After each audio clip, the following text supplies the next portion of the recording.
Serious గాను sincere గాను పనిచేయటం మాకు తెలుసులేవా.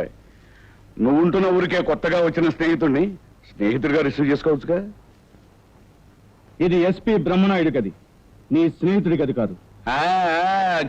కొట్టావు. నేరస్తుల్ని లాఠీలతోనూ ఫ్రెండ్స్ మాటలతోనూ కొట్టవు నీకు అలవాటేగా. ఇంతకీ ఏం పని మీద వచ్చావు? నీకు తెలుసో తెలీదో, మీ పోలీసులు టైగర్ రాస్ ముఠాకి సిటీలో పెద్ద మనిషి గోవర్ధన్ రావుకి సంబంధం ఉందని కేసు పెట్టారట. నీకు తెలుసో తెలీదు, ఆ కేసు ఫైల్ చేసింది నేనే. నీకు తెలుసో తెలీదో, అతను నేరస్తుడు కాదు అని ప్రూవ్ చేయబోతున్న డిఫెన్స్ లాయర్ని నేనే. నీకు తెలుసో తెలీదు, అతను నేరస్తుడు అని నిరూపించబోతున్నాను. మీ పోలీసులకి ఇంతకంటే ఎక్కువేం తెలుసులే. పట్టుకున్న ప్రతి మనిషిని నేరస్తుడని నమ్మి శిక్షించాలని చూస్తారు. ఈ మాత్రం దానికి కోర్టు దాకా వెళ్ళడం ఎందుకు, ఇక్కడే పరిష్కరించుకోవడం మంచిది. ఇది స్నేహితుడిగా నేనిచ్చే సలహా.